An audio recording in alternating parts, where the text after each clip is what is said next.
જમ્મુ કાશ્મીર અને હિમાચલ પ્રદેશના પહાડી રાજ્યોમાં હિમવર્ષાને કારણે મેદાની વિસ્તારોમાં ઠંડી વધી રહી છે. દેશના 15 રાજ્યોમાં ધુમ્મસનું એલર્ટ જાહેર કરવામાં આવ્યું છે. આગામી 2 દિવસમાં યુપી, રાજસ્થાન અને બિહારમાં વરસાદની સંભાવના વ્યક્ત કરવામાં આવી છે. 12 જાન્યુઆરીથી જયપુર, બિકાનેર સહિત 4 જિલ્લામાં ગાઢ ધુમ્મસ રહેશે તેવી શક્યતા વ્યક્ત કરવામાં આવી છે.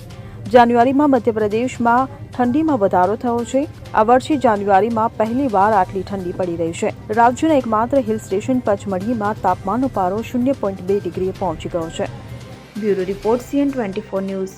હવે જુઓ દેશ દુનિયાની તમામ ખબરો તમારી આંગળીના ટેરવે. ઉઠાવો મોબાઈલ અને Google Play Store પરથી ડાઉનલોડ કરો અમારી CN24 ન્યૂઝ મોબાઈલ એપ.